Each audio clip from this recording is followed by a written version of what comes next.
Fidèles téléspectateurs, amis de cette émission TDBD, tout dire, bien dire, bonsoir et bienvenue dans notre nouveau numéro d'aujourd'hui. Comme vous le savez, l'actualité oblige. Le chef de l'État vient de nommer un informateur à la personne de M. Augustin Kabouya. Donc, nous allons parler de ça aujourd'hui, tout simplement parce qu'il y a les députés qui quittent leur plateforme, leur regroupement politique. Je ne sais pas comment ça va se passer, même si le mandat et des 30 jours renouvelables. Hormis ça, nous aurons aussi à parler de la guerre ou de l'agression rwandaise à l'est de la République démocratique du Congo. Je sais qu'il y a tant de Congolais qui pleurent, mais la guerre ne date pas d'aujourd'hui. Ça fait plusieurs années, je crois plus de 2 décennies, que cette guerre-là a commencé à l'est de la République démocratique du Congo. Il y a plusieurs familles qui sont des victimes. Il y a des génocides par-ci, par-là, dans l'est ou à l'est de la République démocratique du Congo. Mais l'agression rwandaise ou la génocide rwandaise, ça a été appuyé ou soutenu par la communauté internationale pour montrer à la face du monde comment la RDC avait fait ou commis la génocide au Rwanda. Mais aujourd'hui, en ce qui concerne la République démocratique du Congo,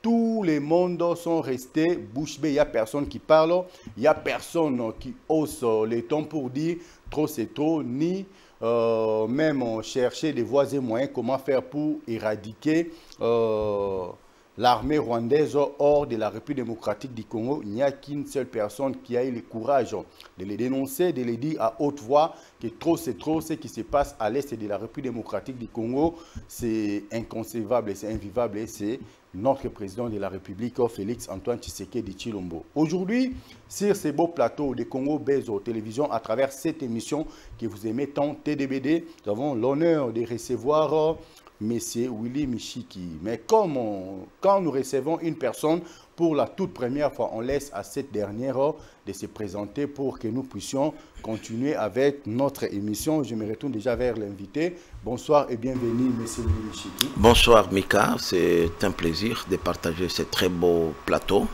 que, comme vous l'avez bien dit. Et je m'avais me présenter.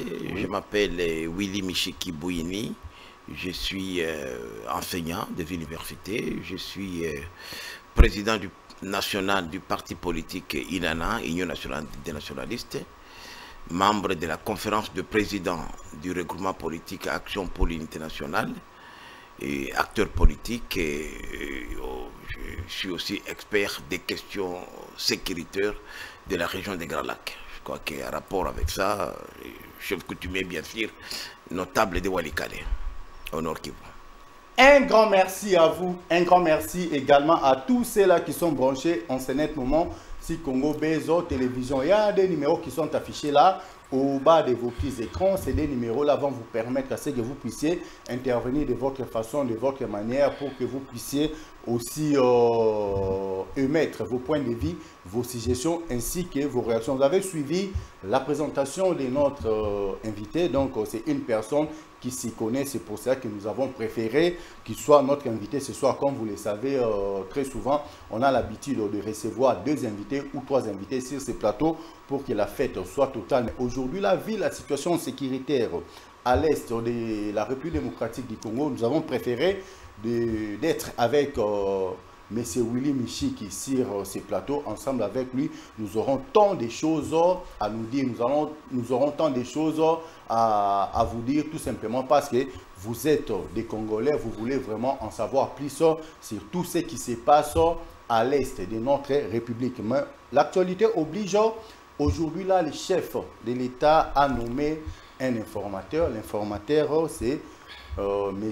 Augustin Kabouya, qui est le secrétaire général de l'UDPS. Je ne sais pas, chacun avait reçu cette nomination à sa manière, mais ensemble avec notre invité, nous allons voir et lui demander aussi comment il avait reçu la nomination de M. Augustin Kabouya comme étant informateur. Oui, c'est une très bonne nouvelle que le chef de l'État ait nommé un informateur. Quoique, à mon avis, c'était une nomination hâtive. Ce n'était pas le bon moment pour le faire.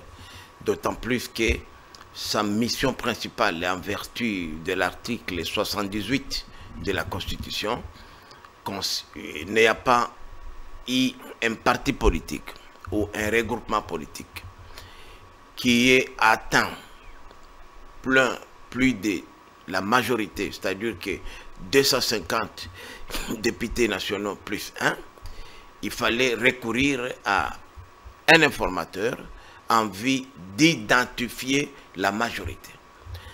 Ça, c'est dans le respect des textes. Mais il y a aussi un contexte politique particulier.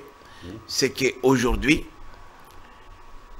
il y a encore, vous avez suivi vous-même, la CENI doit encore organiser les élections dans certaines circonscriptions, à part Mafifi et Rutshuru et Kwamutu, qui n'étaient pas à la ligne, mais il y a aussi certaines circonscriptions qui ont vu leurs élections annulées, notamment Mafimanimba et Yakoma. Et pendant que nous sommes en train de tenir cette émission, il y a des dossiers en contentieux à la Cour constitutionnelle. Et comme vous le savez très bien, il y a eu des invalidés d'abord, il y a eu aussi des fraudeurs que la CENI a préféré que la Cour constitutionnelle puisse s'en charger. Donc, la véritable majorité qui se dégagerait aujourd'hui ne serait pas la vraie. Il fallait attendre, à mon avis, vers la fin du mois de mars ou mi-mars, lorsque la Cour constitutionnelle, qui est la seule autorité habilitée à proclamer le zéli définitif, puisse nous donner la vraie composition de la Chambre basse. À ce moment-là, le chef de l'État pourrait devenir un informateur. Quand cela ne tienne, il n'y a pas de problème, puisque l'informateur, conformément à la loi, a 30 jours, une fois renouvelable, pour essayer de prendre langue avec les différentes familles politiques qui ont gagné ces élections, en vue de faire rapport de son rôle d'informateur au chef de l'État pour proposer une majorité. Donc c'est tout à fait connu que dans ce cas d'espèce, nous irons vers une coalition gouvernementale. Mais c'est à lui, mais il faut dire ici qu'on ne prend pas seulement les familles qui ont gagné. Il y a aussi des personnalités qui jouissent d'une certaine notoriété, même si elles ne se retrouvent pas parmi les gagnants de ces élections, mais qui pourraient apporter quelque chose dans le prochain gouvernement. Vous savez, aujourd'hui, nous avons la question sécuritaire, ça va beaucoup jouer dans la formation du futur gouvernement de demain, parce qu'il faudrait amener dans ces gouvernements-là des femmes et des hommes capables à apporter des solutions à la question sécuritaire, puisque quand il y a guerre, il y a l'insécurité, on ne peut pas parler de développement, on ne peut pas parler de progrès économique. Un grand merci à vous, monsieur Willy Michiki, le professeur Willy Michiki. En tout cas, moi, j'aimerais bien vous appeler monsieur le professeur. Ça vous fait, ça vous dérange? Je suis enseignant, c'est mon métier. Donc, j'aurais dû me mettre debout comme vous, parce que, mais vous m'avez offert un siège, j'apprécie beaucoup. Yadjo, en tout cas, là, il fallait demander à notre invité, avant que nous puissions commencer cette émission, si il allait être à l'aise en restant debout. Mais une heure, c'est trop, hein? C'est trop, mais vous êtes enseignant, vous êtes habitué de rester comme ça, mais pendant 2 heures, 3 heures. Absolument, même plus. En tout cas, ça ne dérange pas, mais vous pouvez aussi... Yadjo, il peut aussi se mettre debout si ce n'est pas trop lui demander. En tout cas, sentez-vous à l'aise. Si vous voyez que rester debout, vous êtes à l'aise. Non, je suis à l'aise ici, ça ne me dérange pas du tout. Ok, merci beaucoup. Donc, ça continue sur ce beau plateau de Congo Belzo Télévision à travers cette émission TDBD, tout dit. Bien dire. Vous avez suivi avec attention ce que vient de dire notre invité. En tout cas, je ne sais pas si ça ne dépendait que de vous, quand est-ce qu'on pouvait réellement nommer un informateur? En principe, on devrait, puisque la loi, la Constitution donne à la loi électorale donne à la Cour constitutionnelle 60 jours pour examiner les recours en contentieux électoral. Or, comme c'est le 14 que la CENI, la décision numéro 002/consort de la CENI, était publiée le 14 janvier, donc la Cour constitutionnelle a jusqu'au plus tard le 15 mars pour présenter la liste définitive des élus nationaux. Évidemment, ça ne sera pas définitif puisque, en attendant, or, vous avez suivi, pas plus tard, il n'y a pas une semaine, que la CENI a encore rectifié. Donc, dans cette Assemblée nationale, de proclamer élu, pour ne pas parler des nominés et des nommés, comme les gens le disent, et je partage cet avis-là, il y a encore des gens qui ont été invalidés par la CENI. Actuellement, il y a eu une décision de rectification, de révision, même de ceux-là qui étaient programmés élus. Donc, c'est un problème sérieux. Donc, l'actuel informateur, c'est vrai, c'est un politique aguerri. Vous savez bien qu'on a tout le monde a entendu partout, que ce soit aux élections provinciales, nationales, c'est l'UDPS qui est en tête. Ça, ce n'est pas un doute. Et Kabouya est issu d'une école politique avérée, qui est l'UDPS, et qui a des compétences. Et étant proche au chef de l'État, il est vraiment bien positionné pour faire ce travail. Mais c'est un travail dur, puisque aujourd'hui, par exemple, on est en train de valider les députés proclamés élus, alors que pendant ce temps-là, la CENI est en train d'invalider d'autres qui étaient déjà proclamés élus. Donc ça pose un problème même. On n'a jamais connu ça dans ce pays. Vraiment, je me dis, on n'a jamais... Puisque même la Cour constitutionnelle aujourd'hui est appelée encore à réouvrir encore d'autres contentieux sur les récentes publications de la CENI, notamment pour le cas de Boudjala, Bomongo et consorts, mais aussi de ceux-là qui ont connu, les circonscriptions qui ont connu des rectifications de proclamés. Donc c'est vraiment très compliqué. Donc il a vraiment bonne chance à l'honorable Augustin Kabouya. Vous avez une tâche difficile. D'abord, nous nous sommes dans la mouvance présidentielle, parce que je donne le cas de mon regroupement. Nous sommes dans la majorité présidentielle, mais nous ne sommes plus de l'Union sacrée. Même si moi j'étais cofondateur de l'Union sacrée. Mon regroupement AIN n'est pas membre de l'Union sacrée, mais soutient le chef de l'État et a comme autorité morale le chef de l'État. Il y a des cas impossibles, difficiles, que Augustin Kabouya va gérer, mais je pense qu'avec la sagesse qu'il a, l'accompagnement qu'il va avoir, il pourra s'en sortir. Mais qu'est-ce qui a fait que vous puissiez quitter l'Union sacrée? Non, on n'a pas quitté l'Union sacrée, en fait. Donc, moi, je suis cofondateur de l'Union sacrée. Si vous regardez la charte de l'Union sacrée, je crois, numéro 38, vous verrez mon parti politique Inana. Mais lorsque nous avons constaté qu'à l'Union sacrée, il n'y avait pas une vision telle que les chefs de l'État l'avaient voulu, nous avons voulu servir les chefs de l'État hier. La même vision du chef de l'État, nous la menons, nous avons bâti. J'étais un des coordonnateurs de campagne du chef de l'État à l'Est. Et j'ai fait un très bon travail pour les chefs de l'État, sans pour autant être membre de l'Union sacrée.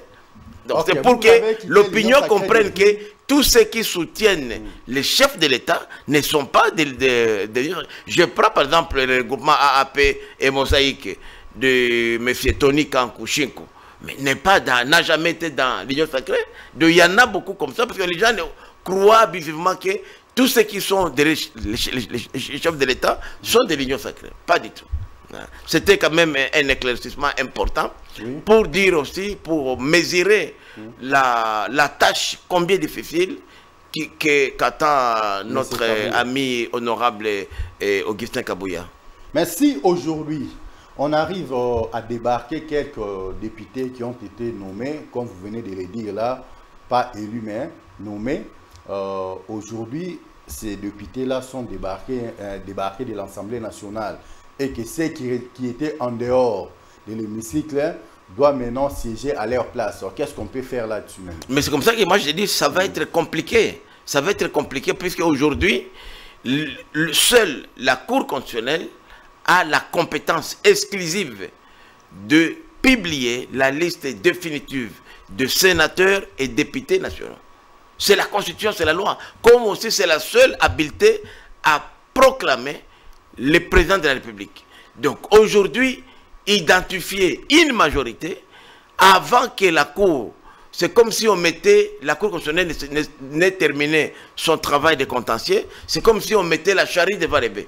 Donc on risque d'avoir une fausse majorité qui remettrait en cause la légitimité du gouvernement à venir. Merci beaucoup. C'est mon point de vue en tant que, pas politique, mais en tant que scientifique. Ouais. Maintenant, qu'est-ce que vous pouvez donner? Parce que le vin tiré, il faut le boire.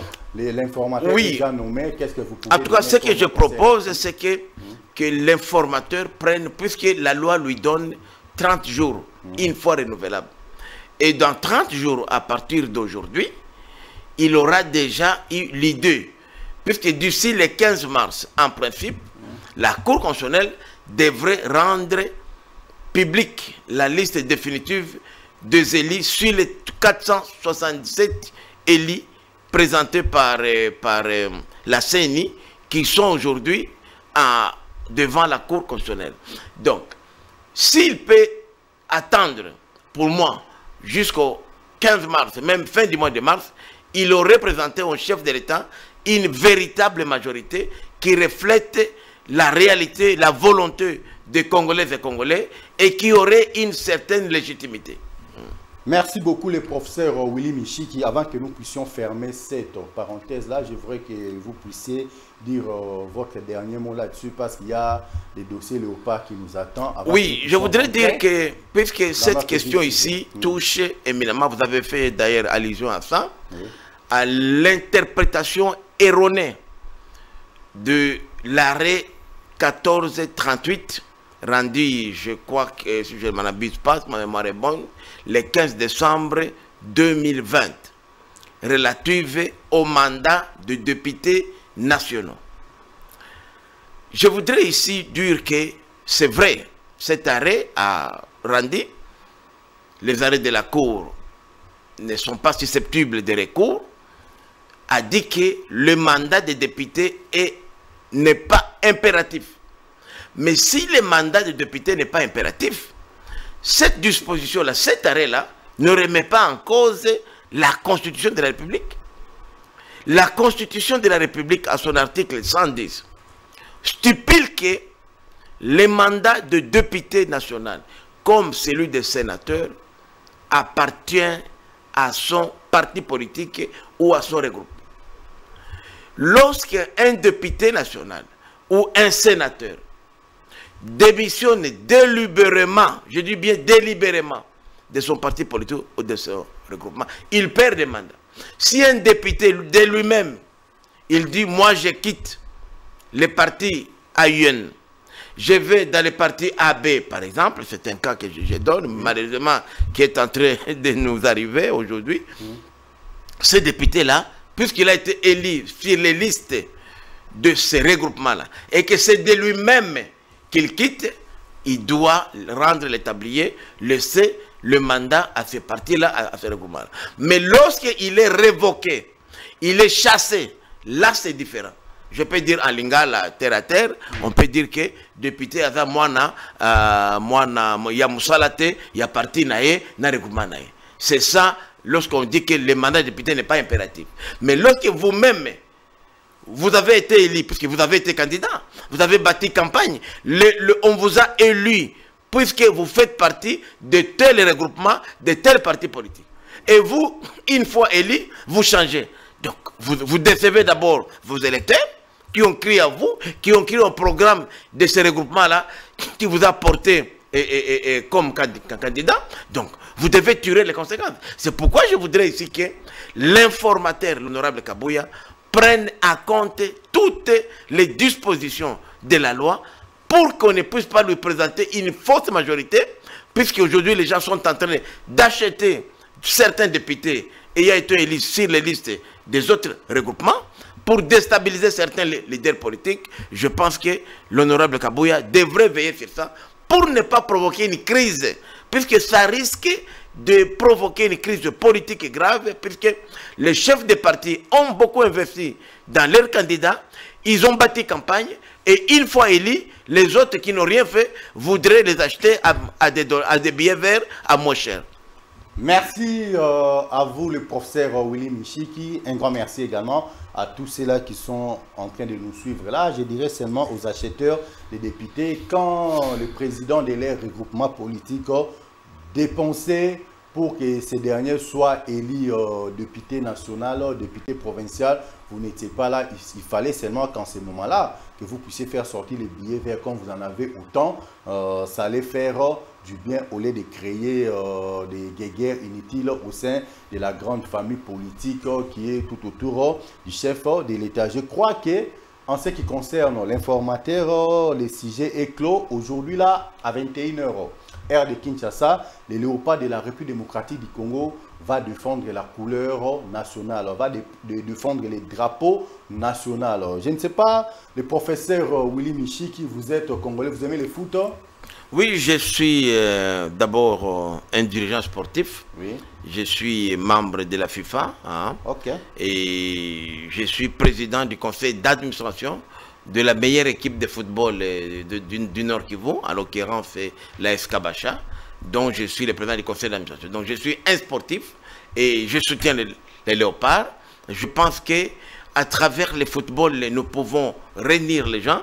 Et j'aurais souhaité vraiment que cette victoire, que la RDC... Vous prédit déjà la victoire? La victoire est là, certaine, elle est certaine, ça il n'y a pas de doute.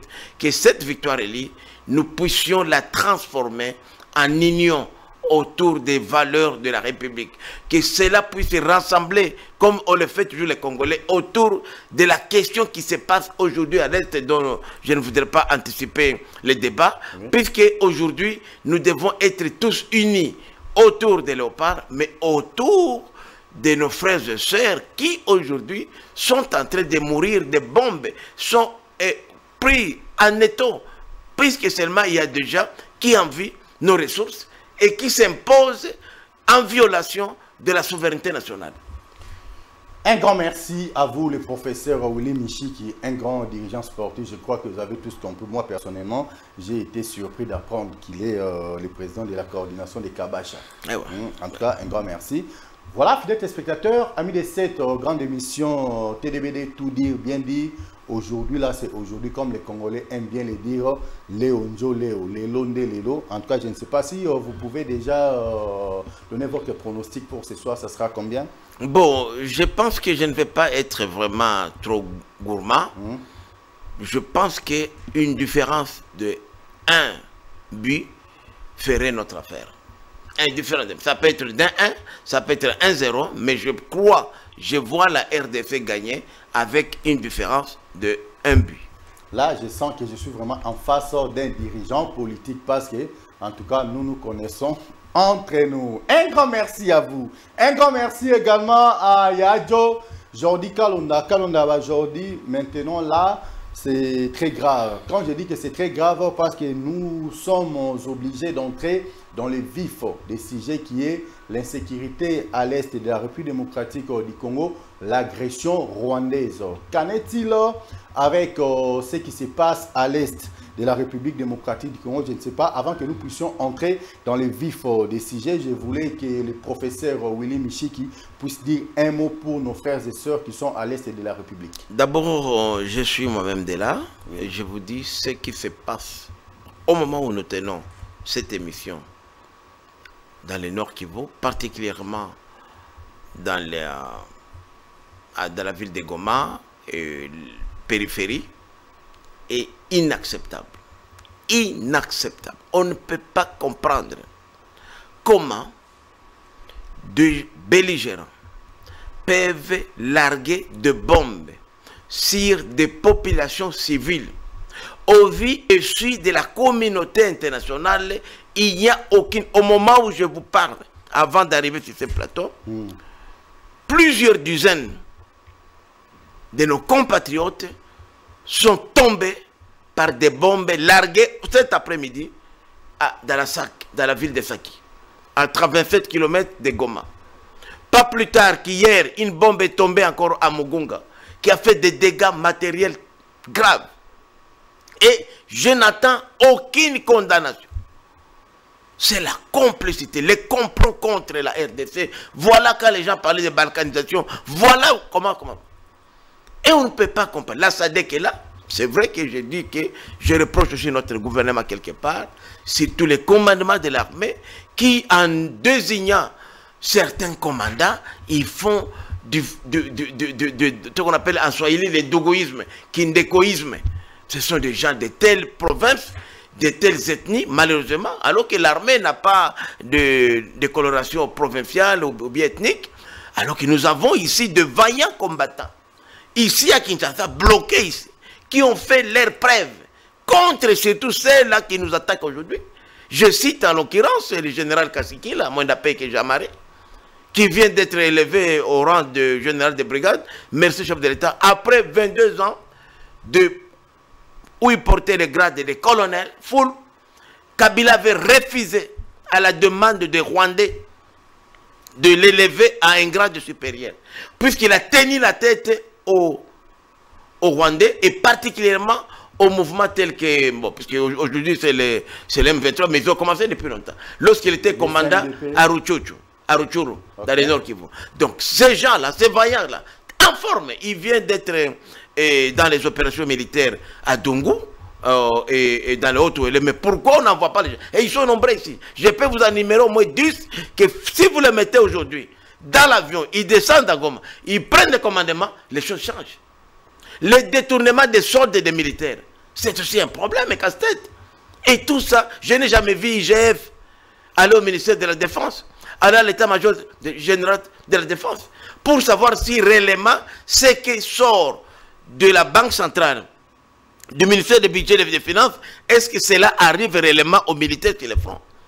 C'est ça que moi j'ai dit, nous sommes en train de couper l'herbe sur nos propres pieds.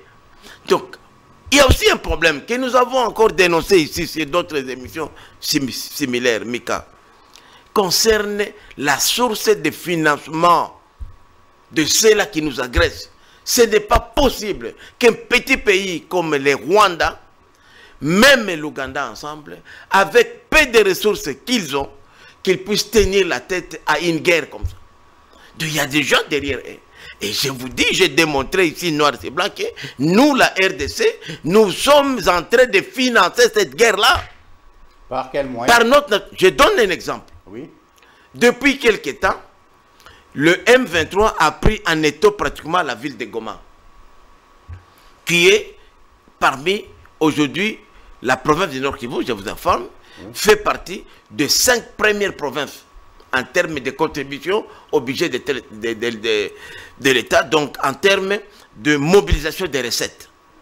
Et aujourd'hui, le Goma, c'est parmi les villes qui aujourd'hui se portent bien économiquement malgré la guerre. Et Goma a 3 voies de sortie.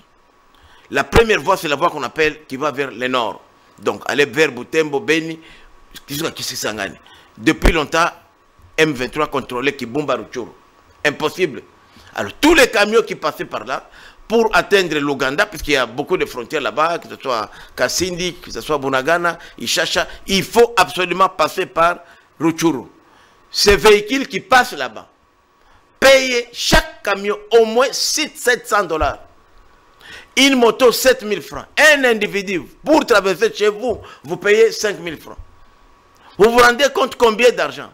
Aujourd'hui, les haricots, les pommes de terre, les légumes consommés à Goma et même envoyés ici sont produits par les M23. Vous vous rendez compte? C'est eux qui produisent et nous, nous achetons, puisqu'ils contrôlent la région. La deuxième voie, c'est la voie qui va vers ma fille. Jusque chez moi aujourd'hui, je ne peux pas quitter Goma, aller à Walikale. C'est le M23 qui contrôle Mouchaki. On ne peut pas aller même aujourd'hui à Bukavu. Ils viennent de bloquer aussi cette route-là qui donne accès à Bukavu, la nationale numéro 2. Et c'est là où d'ailleurs les combats se déroulent au niveau de Chacha, Kiroche. L'hôpital de Kiroche, qui est le plus grand hôpital de ce coin-là, a été obligé de fermer puisqu'il y a certaines bombes qui sont tombées là-bas. Vous vous rendez compte qu'est-ce que nous, les gens du Nord Kivu, nous avons fait aux autres Congolais pour ne pas être solidaires avec nous? Qu'est-ce que nous avons fait du mal à la communauté internationale? Et je vous dis, c'est ça qui nous interpelle. Ça risque aujourd'hui de diviser les Congolais. Et c'est ça la stratégie de l'agresseur. Et surtout que c'est une punition pour nous, pour avoir voté massivement Tshisekedi à plus de 90%. Puisque nous avons appuyé cette fermeté-là. Malheureusement, le chef de l'État est très mal accompagné. Le commandement militaire est très faible. Nous avons un très bon gouverneur militaire, qui a vécu là-bas, qui connaît bien. Mais les autres qui viennent de Kinshasa, qui occupent des postes de commandement, ne connaissent même pas le terrain. Les Ouazalendo, qui ne sont plus des groupes armés aujourd'hui, qui ont été repris dans la réserve de FARDC officiellement à travers une ordonnance signée par le chef d'État, c'est que nous saluons grandement, se battent, mais n'ont pas de moyens. Il n'y a même pas un accompagnement. Et même parfois, ils sont en discordance ou en désaccord avec certains commandants des FARDC qui ne les connaissent pas. Alors qu'ils ont leurs frères, leurs proches, qui ont travaillé avec eux depuis longtemps, qui aimeraient bien voir, quand on parle aujourd'hui de Mamadou Ndala, vous avez vu le succès, le général Baouma, ce sont des militaires qui ont fait succès et qui étaient soutenus par... Mais tous ces gens-là, les Mamadou Ndala, les Baouma, on les bloque ici à Kinshasa. Pour quel intérêt? On ne sait pas.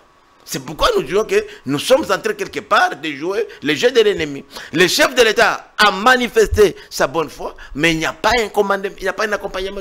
Vous allez là-bas, vous allez voir tout. Ce sont des frères, des généraux ici, des commandants ici, du chef de l'État qu'on envoie là-bas. Pas pour travailler, pour traquer les agresseurs, mais pour faire des business, les opérations retour, des fonds qu'on envoie là-bas. C'est vraiment malheureux, ça me révolte, moi comme Congolais, comme patriote, et surtout comme Tshisekedi, c'est comme un allié du chef de l'État, parce qu'on ne nous écoute pas, nous qui sommes avec les chefs de l'État de la majorité. Et ça nous met très mal à l'aise vis-à-vis de notre base, vis-à-vis de nos électeurs, vis-à-vis même de l'opinion. Nous avons des solutions, mais nos solutions, malheureusement, ne sont pas prises en compte.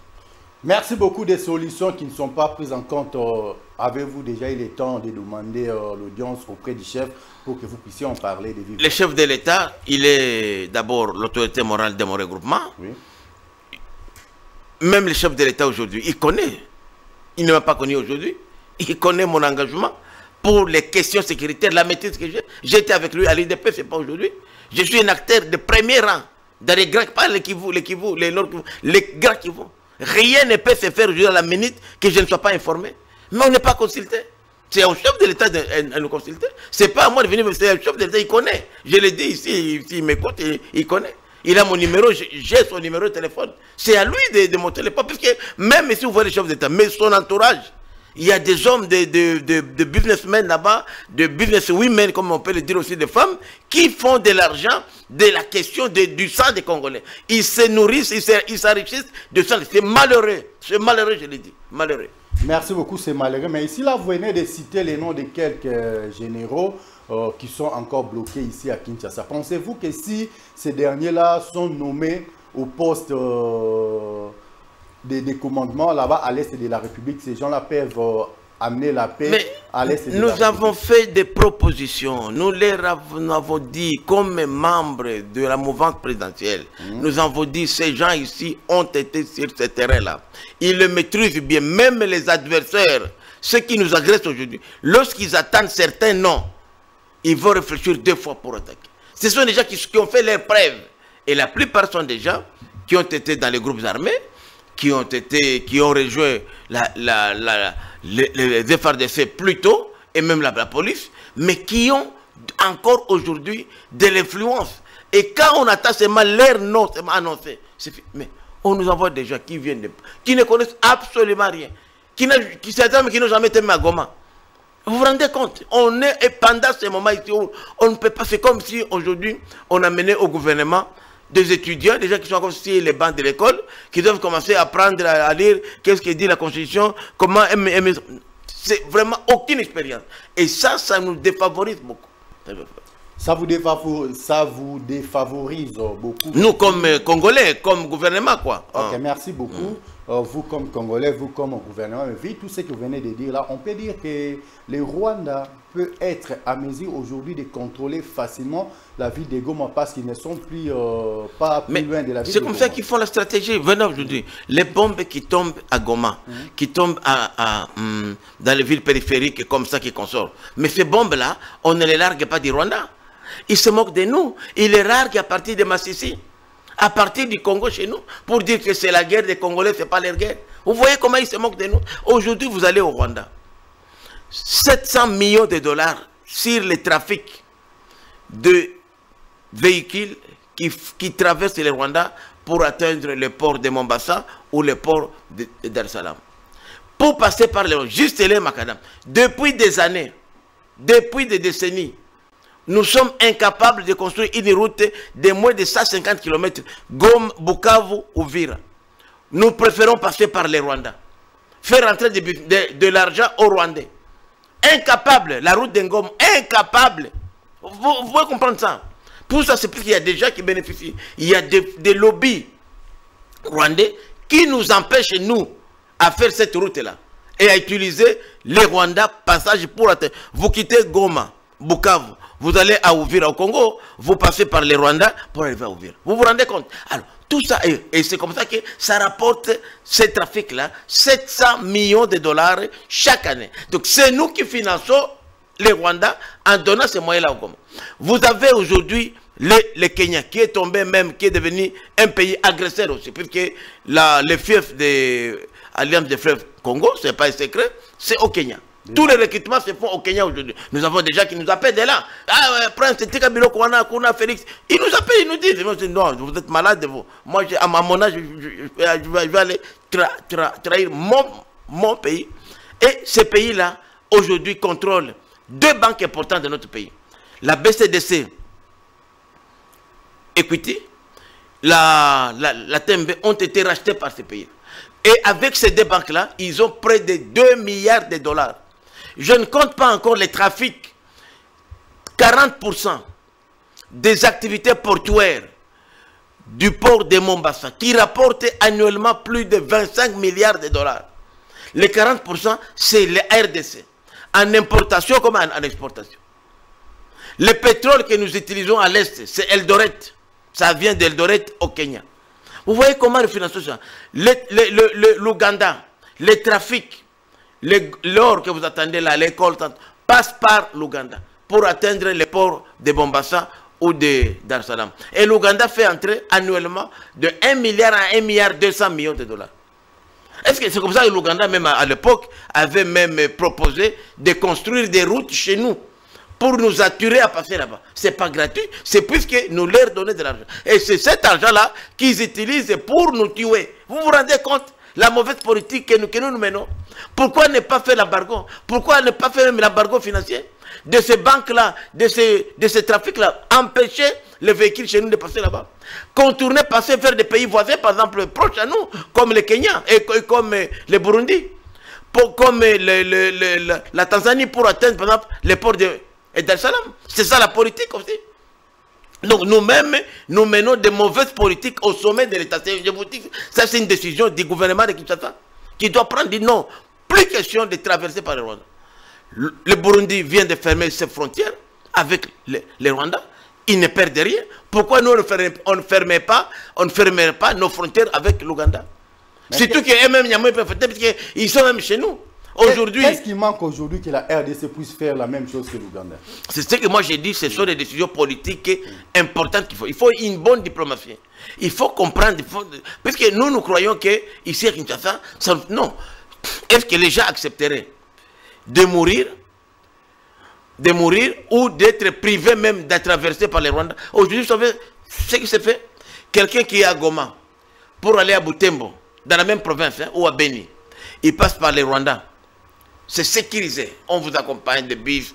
Vous allez au Rwanda, Ouganda. Ouganda, vous montez. Maintenant, vous sortez par les ports de Mahagi, la frontière de Mahagi, pour entrer à Bunya, Kisangani. Vous vous rendez compte comment ils sont malins? Ils se moquent de nous. Et nous, on est contents, puisque là, c'est sécurisé. Et c'est eux qui font entrer de l'argent. Nous payons les hôtels en transit. Pour quitter Goma aujourd'hui, prendre donc, je vous dis, c'est inacceptable.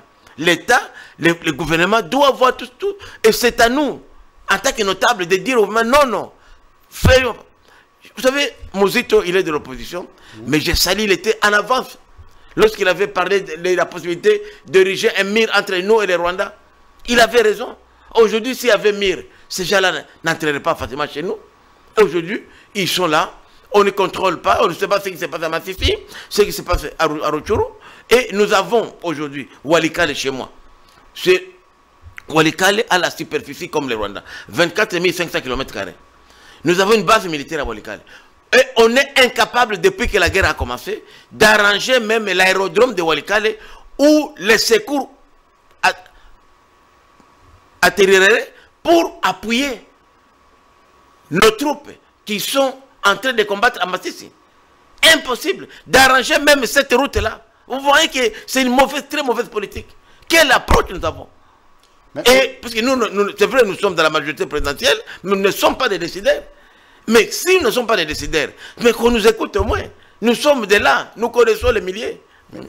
Vous entendre parler, c'est bien le professeur Willy Michiki. Qu'est-ce qu'on peut faire concrètement pour arrêter cette hémorragie-là, peut-être pour que nous puissions construire aussi des routes dans notre pays qui va nous empêcher à ce que nous ne puissions plus emprunter la route rwandaise? D'abord, je dois dire la vérité sincèrement. Franchement, ça nous met parfois mal à l'aise. Le Congo est trop grand, c'est vrai, mais chaque région, chaque coin a ses particularités. Et le chef de l'État, qui est le premier citoyen de la République, devrait être à mesure de prendre langue, surtout avec ceux-là qui sont avec lui, pour imprégner les réalités de ces coins-là en vue de ramener de meilleures conditions possibles aujourd'hui. Vous ne pouvez pas aujourd'hui envoyer quelqu'un de la diaspora aller régler les problèmes même de l'Est, où il n'a jamais été impliqué. Il ne connaît même les négociations étaient mal parties. Quand on a commencé même à négocier, on envoie à Nairobi les gens qui ne connaissent pas même leurs interlocuteurs.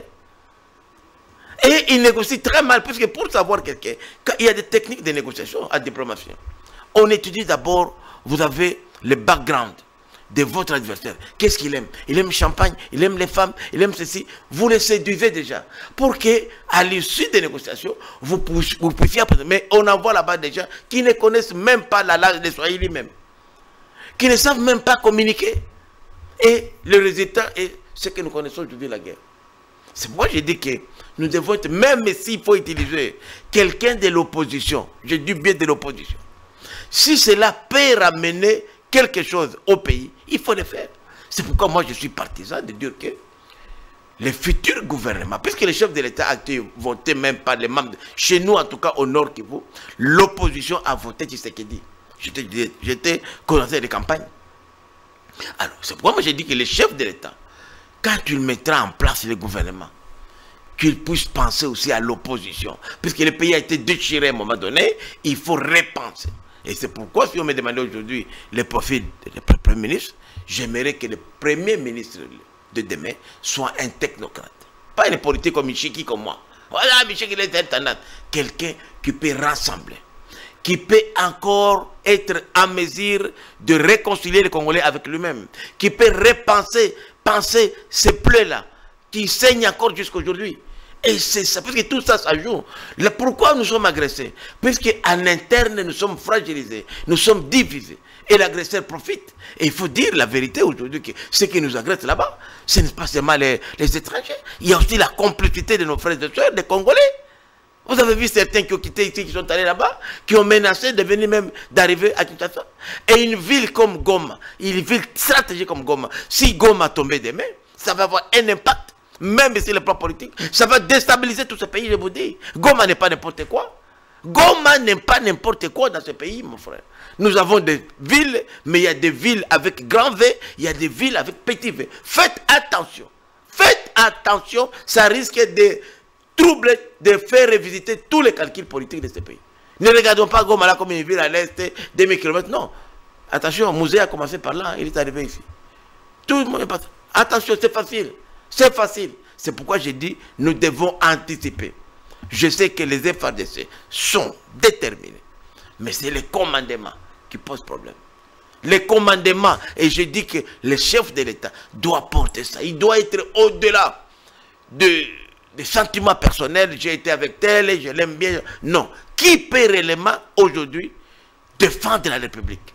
Même ceux-là qui n'étaient pas avec nous, mais qui peuvent nous aider maintenant à arrêter cette progression. Ce n'est pas normal. Ce n'est pas pour que les gens prennent des villes. Toute la MONUSCO est là, la SADC est là, les FRDC. Non, mais c'est pas possible. Ce n'est pas, c'est inadmissible. Je suis expert de la question sécuritaire, je vous dis, dans mon expertise, il y a quelque chose là, il y a une main noire quelque part. Et il faut maintenant rechercher où est cette main noire-là.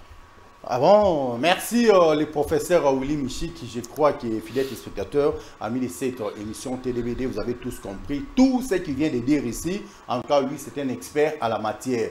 Nous sommes là pour apprendre, nous sommes là pour chercher à en savoir plus sur qu'est-ce qui se passe, sur comment faire pour que nous puissions anticiper l'ennemi. Qu'est-ce qu'on peut faire pour sécuriser les zones périphériques de la ville de Goma. Je ne sais pas, le professeur Willy Michiki, aujourd'hui, qu'est-ce qu'on peut faire pour sécuriser les zones périphériques de la ville? D'abord, aujourd'hui, lorsque je prends sur le plan, je ne suis pas expert militaire, je suis expert en question de sécurité. Mais lorsque je réfléchis comme un garçon né, grandi à Goma, originaire, chef coutumier notable de Walikale et du Grand Kivu. Là où les rebelles se trouvent aujourd'hui, c'est une zone qui s'appelle la zone qu'on appelle Petit Massissi. Donc, c'est-à-dire que Mouchaki, Karouba, un Pengungu. Ils prennent aussi Kiloriro, Kichanga. Derrière ça, il y a une base militaire qui est à Walikale. Nous pouvons les prendre par les derrière, les attaquer facilement. Les renforts peuvent venir de là pour les pousser vers Goma. Pendant que Goma attaque, on les met à netto. Pourquoi on ne fait pas ça? Mais vous allez de l'autre côté, il n'y a pas de problème. C'est tranquille. Alors que c'est nous qui contrôlons là-bas. Et je vous dis, ces gens-là ne viendront jamais chez moi à Walikale. Puisqu'à Walikale, c'est les tombeaux. Ils ne peuvent pas jouer là-bas. Puisque là, ça, c'est pas l'armée. Là, c'est nous la population. C'est nous, non, ils savent bien, les amis de M23 connaissent très bien qu'à Walikale, c'est leur tombeau. Ils ne viendront jamais à Walikale. Ils ne viendront jamais. Puisque nous, il n'y a pas de blague. Or, pourquoi ne pas mobiliser cette population-là?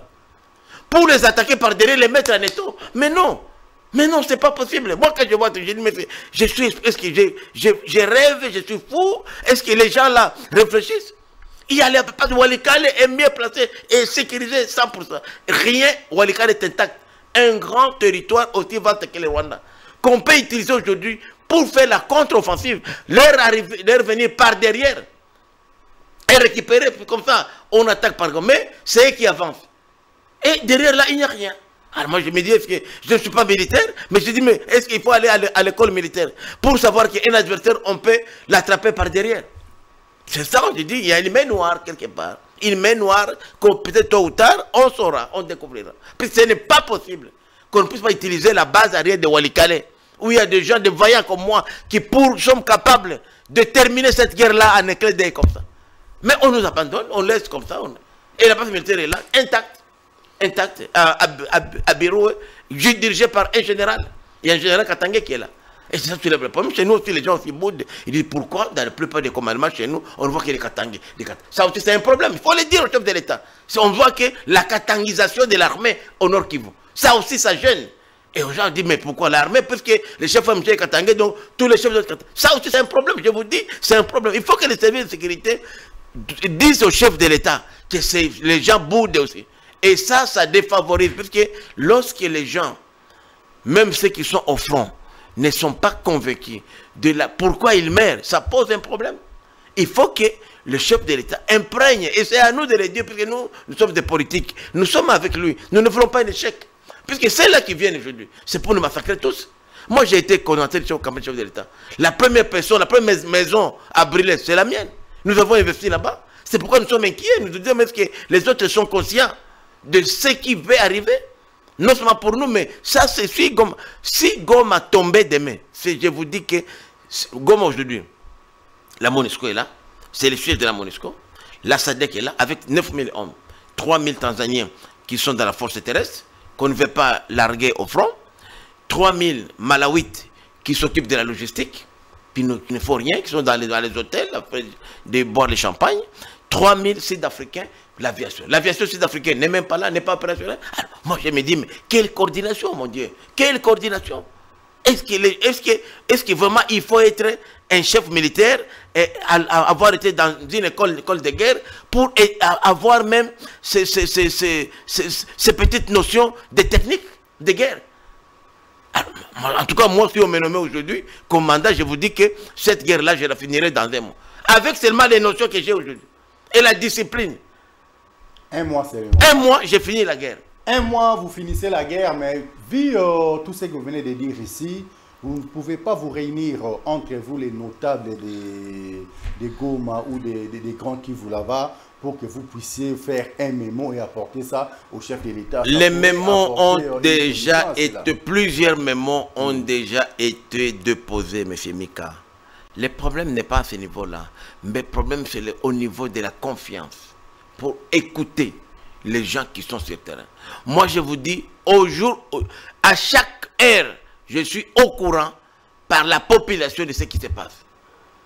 Mais à qui s'adresse? Je suis avec le chef de l'État, nous sommes dans la même famille, la même politique. Mais on n'est pas. Le chef de l'État est mal entouré. Il y a des opportunistes qui en font du business.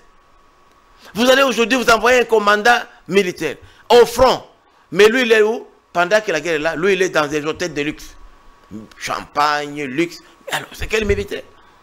Regardez, je vous parle de Goma. Vous allez dans les hôtels de Goma, luxe, parce que vous savez que le meilleur hôtel du Congo, c'est à Goma. L'hôtel Serena, qui est d'ailleurs le deuxième meilleur hôtel de l'Afrique. Alors, maintenant, tous ces gens-là vivent là-bas.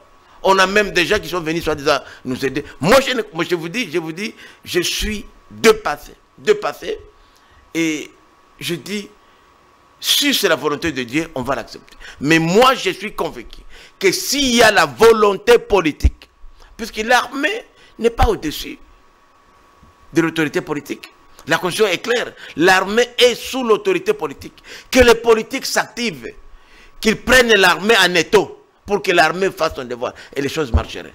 Merci beaucoup. Mais pendant la campagne ici, ou le dernier jour de la campagne électorale, c'était ici à Kinshasa, le chef de l'État avait dit ça à haute voix, que s'il attendait seulement un seul Congolais tombé ou un escamouche ou quelque chose comme ça, il va réunir les deux chambres du Parlement pour déclarer la guerre contre le Rwanda. Mais vu ce qui se passe aujourd'hui, ce n'est pas un Congolais qui est tombé, c'est plusieurs Congolais qui sont tombés. Mais jusque-là, le chef de l'État n'a pas encore réuni les deux chambres pour déclarer la guerre face au Rwanda. Non, je voudrais ici quand même, encore une fois, ce que j'ai entendu certains médias, réseaux sociaux, partout, mais je voudrais d'abord expliciter la pensée du chef de l'État. Le président Félix, il a fait allusion aux bombes qui viendraient du Rwanda. Ok. Puisque les Rwandais, aujourd'hui, ce n'est pas un secret, soutiennent non seulement les M23, mais aussi l'Alliance Fleuve Congo, avec Corneille Nanga et toute sa bande. C'est pourquoi les Rwandais nous prennent pour des imbéciles, je dis bien, pour des idiots. Ils larguent des bombes à partir des territoires congolais. Vous comprenez? Okay. Alors, quelle est la preuve pour nous pour dire que c'est les Rwandais? Voilà, je vous dis, c'est comme ça. Le chef de l'État avait fait allusion aux bombes. Il y a eu, dans le passé, une bombe comme ça qui était tombée vers le territoire de Kibumba, qui viendrait du Rwanda. Mais il a parlé de Goma, la capitale. Mais aujourd'hui, les bombes qui tombent à Goma sont larguées à partir du territoire congolais. Donc, on fait croire à l'opinion que c'est le conflit Congo-Congolais, que les Rwandais n'y est pour rien. Ce n'est pas une bombe qui vient de Gisenyi, ou de Kigali, ou ailleurs, ou de Changungu, mais qui vient du territoire congolais. Donc, le chef de l'État aujourd'hui aurait difficile à prouver que c'est les Rwandais qui est venu au Congo pour larguer des bombes. C'est ça la difficulté. Mais nous ne sommes pas des dupes, nous savons que ce sont les Rwandais qui manipulent tout ça. Merci. Mais c'est pourquoi moi j'ai dit, nous devons nous aussi être aujourd'hui, vous savez, bon, il y a des secrets que je ne veux pas parler ici, c'est les médias publics, au moment opportun, s'il y a des personnes habilitées, je leur dirai ce que nous pouvons faire aussi, pour répondre du tic au tac. Merci beaucoup. Sur coup. Merci beaucoup. Maintenant, quelles sont les stratégies que nous pouvons prendre pour éradiquer notre adversaire hors de notre territoire national? La première, d'abord, vous savez, Mika, on reconnaît les valeurs dans son pays lorsque les gens n'existent plus. Aujourd'hui, les gens parlent de Mosé, parlent de Lumumba. Demain aussi, on parlera de Michiki. On m'appelle parfois prophète. Dieu m'a donné certains talents que tout le monde n'a pas. Je vois les choses arriver. Je suis toujours en anticipation. Je vous dis aussi, je disais depuis longtemps, il y a même 2 ans, je dis 2 ans, que ma guerre à moi, ce n'est pas une guerre. La guerre là que nous, on ne comprend pas, ce n'est pas notre terrain. Nous devions mener une guerre économique. Depuis 2 ans, je parle de ça. La guerre économique, c'était d'asphyxier les pays voisins. Le Rwanda ne peut pas vivre sans la RDC. L'Ouganda, mêmement. Qu'est-ce que nous devons faire? J'avais proposé un plan, même pas fermer les frontières, éviter les trafics du Congo via Rwanda, du Congo, parce que tous ces 2 pays ennemis même sont des pays aussi enclavés comme nous. Mais nous sommes obligés de passer par là pour atteindre la mer. Donc aller au port de Mombasa comme au port de Lamou ou au port de Dar es Salaam. Et le fait seulement de les asphyxier économiquement, ils allaient tomber. C'était mon plan, moi. Une guerre économique. J'ai même développé ça. On n'a pas beaucoup de temps. Je pouvais démontrer comment nous pouvons faire une guerre économique qui ferait même plus mal au Rwanda, à l'Ouganda, que la guerre tactique et militaire qui nous impose aujourd'hui. On n'a pas beaucoup de temps, mais nous pouvons toujours avoir le temps pour y revenir. Tout à fait, j'espère bien. TDBD est là, tout dépendra de votre disponibilité. Et tous les secrets aussi, on ne peut pas les placer, les diviser. Je ne donne que des bribes d'informations. Ce que j'ai dit ici, c'est peut-être 1% de ce que nous pouvons faire. Voilà. On ne peut pas aussi donner tout à l'adversaire. Les Rwandais nous suivent, ils suivent Congo Buzz, je sais, puisque vous êtes sur YouTube, vous êtes sur satellite, et donc je ne peux pas aussi dévoiler tout. C'est pour ça qu'ils se moquent de nous, parce que nous, les Congolais, nous donnons toutes nos stratégies comme ça, nous faisons des déclarations, et ils ne parlent même pas, et agissent. Et ça, c'est dangereux. Il faut que nous puissions aussi repenser nos stratégies, les réadapter aux conditions du terrain aujourd'hui, nous sommes nous sommes en guerre. Notre pays est en guerre. Nous ne devons pas continuer à vivre dans la jouissance et dans l'effervescence. Non, nous sommes en guerre. Nous devons nous comporter comme un pays en guerre. Tout Congolais devrait normalement avoir même une arme pour se battre. Merci beaucoup. Là, nous sommes arrivés presque à la fin de notre speech de ce soir. Je ne sais pas, aujourd'hui, nous pouvons compter sur l'armée congolaise pour remporter cette guerre où on doit faire appel à la force étrangère. Je crois que nous avons encore une très bonne armée. Très, très bonne armée. Tout ce qu'il faut, c'est le commandement. C'est la tête qui est mauvaise. C'est comme un poisson, on dit le poisson pourri par la tête. Moi, je crois aux efforts de fait. Je suis fier de mon armée. Aujourd'hui, on a recruté plus de 50 000 jeunes. Mais les recrutés sont où? Il y a des gens qui ont été formés à Kitona, d'autres à Kamina. Mais ces gens-là formés, ils sont où? Tous ces jeunes gens dans nos familles, ils sont partis. Ils ne sont pas utilisés. On va les utiliser après la guerre. C'est le moment où on avait besoin de ces jeunes gens-là. Donc, il y a un problème de coordination. Quelque part, ça marche. C'est pourquoi moi j'ai dit que le problème de notre armée, c'est le commandement. Ce n'est pas, on a des vaillants, l'une des meilleures armées de l'Afrique. Mais le problème, c'est la tête. C'est la tête et le commandement. Et il faudrait que les politiques se saisissent. La Constitution a stipulé que l'autorité politique est au-dessus de l'autorité militaire. Mais on ne voit pas ça. Quand vous nommez militaire, il devient au-dessus des civils. C'est eux maintenant qui commandent et les militaires ne peuvent plus rien faire. Ça, c'est dangereux. Peut-être que là, c'est par manque de munitions, c'est par manque d'armement, par manque des outils de guerre. C'est ça qui fait que nous ne puissions pas frapper mais moi, j'ai dit, les munitions, on en a toujours eu. Même les armes, on en a. Mais ces armes-là, on les utilise à quoi? Vous trouvez les mêmes armes que nous avons, les munitions, dans les camps ennemis. Comment on peut comprendre ça? Allez aujourd'hui au Mali, c'est calme. Allez au Burkina Faso, c'est calme. Pourquoi on ne peut pas aller aujourd'hui au Mali? Pourquoi vous êtes arrivés aujourd'hui même à vous débarrasser? Vous savez, je ne connais aucun pays au monde, je dis bien, je mets ma main à couper, où la mission de maintien des Nations Unies a ramené la paix. Je donne le cas du Rwanda. Le Rwanda était instable. Au génocide rwandais, quand les groupes de Kagame et sa bande sont arrivés, ils ont chassé d'abord la MINUAR, la mission des Nations Unies au Rwanda. Quand la MINUAR est partie, la paix est revenue au Rwanda. Aucun pays au monde où il y a la sécurité, quand il y a le premier complice, c'est les Nations Unies. Mais qu'est-ce qui manque? Les Nations Unies, c'est qui? Ce sont les Américains. La République démocratique du Congo aujourd'hui de chasser aussi. Mais plusieurs fois, même nous à Goma, on a comment fait? Pourquoi on ne nous a pas laissé au Nord Kivu les chasser?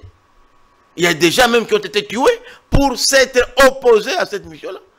Vous avez suivi les procès là, de Goma, le massacre de Goma, deux innocents, des civils qui voulaient tenir. Parce que c'est ça, la démocratie. Or, quand vous manifestez, on me dit non, non, non. Alors, or, c'est comment expliquer que les Nations Unies, la plus forte organisation, la plus grande organisation, le secrétaire général, qui est le numéro 1 des Nations Unies, dit que les armes utilisées par un petit groupe rebelle sont supérieures à celles utilisées par toutes les puissances du monde, dont les États-Unis, qui fabriquent même les armes, dont la Russie. Est-ce que ça a un sens? On devrait comprendre à ce moment-là qu'il y a un complot. On devait chasser toute cette...